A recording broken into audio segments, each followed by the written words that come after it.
زارا کا طعنہ ایمان کے دل پہ لگتا ہے اور وہ فیصلہ کر لیتی ہے کہ آج کے بعد میں اس گھر سے کبھی کھانا نہیں کھاؤں گی۔ اب بندہ پوچھے کہ تم یہاں صرف کھانا تو نہیں کھا رہی، گھر کی ہر چیز ہی تمہارے استعمال میں ہے، اور اگر تم میں اتنی ہی خودداری ہے تو تم یہاں سے ٹنڈو آدم واپس کیوں نہیں چلی جاتی؟ بہرحال ایمان جب اپنی ماں سے کہتی ہے کہ ابو سے کہیں مجھے 10-20 ہزار بھیج دیں، تو اتفاق سے اس وقت ثاقب بھی ایمان کی ماں کے پاس موجود ہوتا ہے، جو ایک دفعہ پھر ایمان کی ماں کی منت سماجت کرنے آیا ہے کہ اس کے ساتھ ایمان کا رشتہ کر دیا جائے، جبکہ ایمان کی ماں کہتی ہے کہ مجھے تو کوئی اعتراض نہیں، لیکن تمہارے ماموں ہی اس رشتے کے لیے نہیں مان رہے تو میں کیا کر سکتی ہوں؟ ادھر آہت کو شک ہو جاتا ہے کہ ایمان نے گھر پہ کھانا پینا بند کر دیا ہے، تو وہ اسے ہوٹل لے کے جاتا ہے اور وہیں بیٹھ کے اس سے بات کرتا ہے کہ میں نے آج سے پہلے تو تمہیں اتنی دیر کے لیے بھوکا پیاسا نہیں دیکھا۔ تو ایمان بھی آہت سے کہہ دیتی ہے کہ آج سے پہلے مجھے کبھی کسی نے کھانے کا طعنہ بھی تو نہیں دیا۔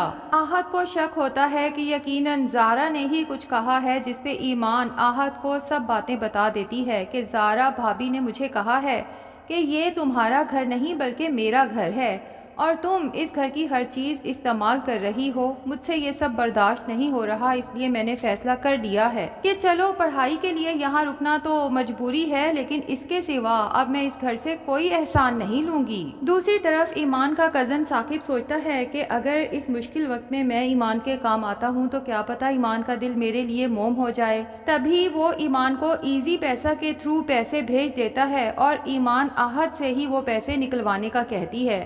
اب آہت پیسے تو نکلوا لاتا ہے، لیکن اسے یہ بھی پتہ چل جاتا ہے کہ یہ پیسے ایمان کو اس کے کزن نے بھیجے ہیں، تو اب آہت کے دل میں ایمان کے کزن ثاقب کو لے کے شک تو ضرور آئے گا، کیونکہ زارا تو آہت کو بارہا بتا چکی ہے کہ ثاقب ایمان کا منگیتر ہے، اور ایمان کے فادر بتا کے گئے ہیں کہ جیسے ہی ایمان کی پڑھائی مکمل ہوگی اس کی اور ثاقب کی شادی کر دی جائے گی۔ دوسری طرف آہت کی ماں تو یہ سوچ سوچ کے پریشان ہے کہ آہت کے باپ کو مرے ابھی کچھ ہی دن ہوئے ہیں، لیکن آہت کو ذرا بھی افسوس نہیں، پتہ نہیں کن غلط حرکتوں میں پڑ چکا ہے اور اپنا روپیہ پیسہ غلط عورتوں پہ لٹاتا جا رہا ہے۔ کبھی جیولر سے بل آتا ہے تو کبھی آہت کے بیڈ سے لیڈیز ہیئر پن ملتی ہے۔ اب آہت نے جب کہا کہ میں ایمان سے محبت کرتا ہوں اور ایمان ہی میرے کمرے میں تھی، تو گھر میں جیسے ایک طرح سے ہنگامہ برپا ہو گیا تھا۔ مسرت تو مسرت، لیلا کو بھی اس قدر غصہ آیا تھا اور ادھر ایمان بھی خوف زدہ ہو گئی تھی کہ آہت نے اسے یکدم اتنی آکورڈ سچویشن میں ڈال دیا ہے۔ تب تو آہت نے یہ کہہ کے بات مذاق میں اڑا دی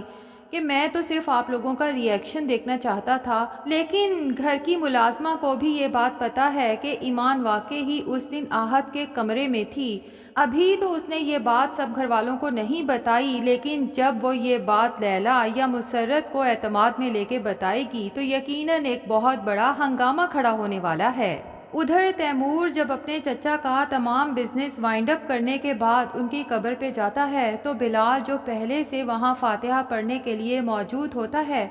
تیمور تو جب بلال کو دیکھتا ہے اس کا موڈ سخت خراب ہو جاتا ہے، کیونکہ تیمور تو بلال کو ایک نکما، نالائق اور جاہل انسان ہی سمجھتا ہے، اور تب سے تو اسے بلال سے شدید نفرت ہو چکی ہے جب سے ایمان نے بلال کا ساتھ دیا کہ بلال نے چوری نہیں کی۔ ادھر آہت جب ایمان کو گھر چھوڑنے آتا ہے تو سیدھا زارا کے کمرے میں جاتا ہے، اسے کہتا ہے کہ مجھے آپ سے یہ امید نہیں تھی کہ آپ ایمان کو کھانے کا طعنہ دیں گی، اور آپ کو کچھ اندازہ ہے کہ اگر یہ بات میں تیمور بھائی کو بتا دوں تو وہ آپ کے ساتھ کس طرح سے پیش آئیں گے، اور آپ جو تیمور بھائی کی ایک نظر کرم کے لیے ان کے آگے پیچھے پھرتی رہتی ہیں، آپ کی یہ ساری کوششیں ناکام ہو جائیں گی۔ آہت کا یہ طعنہ سن کے زارا کے تو جیسے تن بدن میں آگ لگ جاتی ہے، اسے تو کہہ دیتی ہے کہ جاؤ میری بلا سے جس کو جا کے بتا دو، مجھے اس سے کوئی فرق نہیں پڑتا، لیکن دل ہی دل میں خوف زدہ ہو جاتی ہے کہ واقعی تیمور کو اگر یہ بات پتہ چلی تو وہ مجھ سے بہت ناراض ہوگا،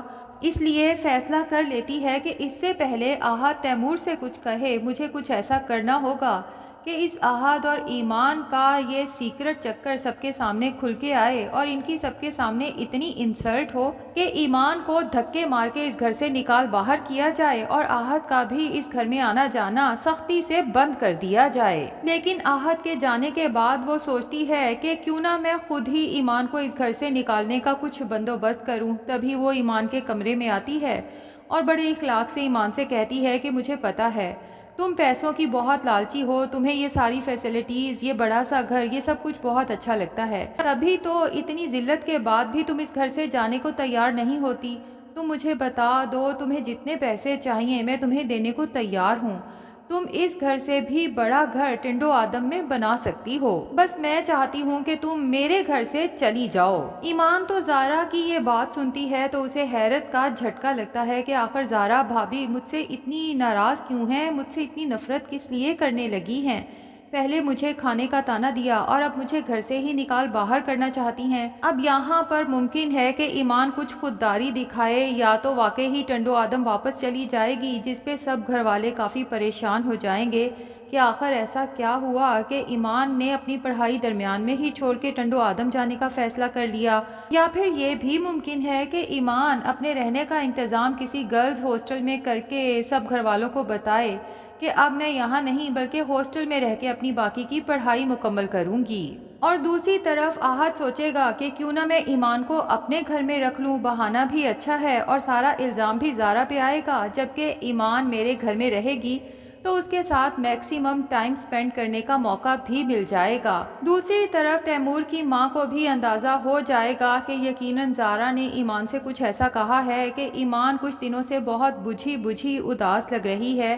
تو وہ لیلا کے ساتھ ہی ڈسکس کریں گی تو لیلا کہے گی کہ زارا تو ہے ہی ایک نیگیٹو پرسن، بھائی جو لڑکی اپنے سگے بھائی کا ساتھ نہیں دے سکی وہ کسی اور کو خوش کیسے رکھ سکتی ہے؟ تو تائی لیلا سے کہتی ہے کہ تم 100% ٹھیک کہہ رہی ہو، اور یہاں پر تو میں ایمان کو شاباش دوں گی کیونکہ سچ کا ساتھ دینا بہت اچھی بات ہے، لیکن طاقتور کے سامنے کمزور کے سچ کا ساتھ دینا خود کو بھی کمزور ثابت کرنے کے مترادف ہے۔ لیکن ایمان نے اس چیز کی پرواہ نہیں کی اور اتنے سارے لوگوں کے درمیان میں بلال کا ساتھ دیا، جبکہ زارا نے اسی لیے اپنے بھائی کا ساتھ نہیں دیا کیونکہ وہ جانتی تھی کہ بلال کی پوزیشن اس کے شوہر تیمور کے سامنے بہت کمزور ہے۔ تبھی تو ایمان میرے دل کے بہت قریب ہو گئی ہے کیونکہ میں نے دیکھا ہے کہ وہ لڑکی رشتے نبھانا بہت اچھے سے جانتی ہے۔ اب ادھر بلال جب اپنے انٹرویو سے فارغ ہو کے آتا ہے تو اسے یک دم ایمان کا خیال آتا ہے کہ پتہ نہیں زارا نے جو کچھ اس کے ساتھ کیا ہے، پتہ نہیں بیچاری ایمان کے ساتھ سب گھر والوں نے کیا سلوک کیا ہوگا۔ اب یہی جاننے کے لیے جب وہ ایمان کو کال کرتا ہے کہ آپ ٹھیک تو ہیں، تو ایمان زارا کا سارا غصہ اسی کے بھائی بلال پہ اتار دیتی ہے اور اسے کہتی ہے کہ آپ کو میری فکر کرنے کی کوئی ضرورت نہیں، کیونکہ میری فکر کرنے کے لیے یہاں پہ احد اور تیمور بھائی موجود ہیں اور میرے لیے وہ دونوں ہی کافی ہیں۔ ادھر احد ایمان کے پاس آتا ہے اور اسے بتا دیتا ہے کہ زارا کو سب پتہ چل چکا ہے۔ ایمان تو پریشان ہو جاتی ہے کہ کیا پتہ چل چکا ہے، تو احد کہتا ہے یہی کہ اس رات تم میرے کمرے میں تھی۔ اب اتفاق سے پیچھے سے آتا ہوا تیمور احد کی یہ بات سن لیتا ہے تو ظاہر ہے کہ اب تیمور کے تن بدن میں تو آگ لگ جائے گی، کیونکہ وہ تو ایمان کو ویسے بھی احد سے دور کرنا چاہتا ہے۔ تو ناظرین ویسے کیا خیال ہے، کیا نقاب ڈرامے کی سٹوری انٹرسٹنگ ہوتی جا رہی ہے یا اس کو بہت لمبا کھینچ کے بور کیا جا رہا ہے؟ کمنٹ سیکشن میں اپنی رائے کا اظہار ضرور کریں۔ ویڈیو پسند آئی ہے تو لائک اور چینل کو سبسکرائب بھی ضرور کر دیں۔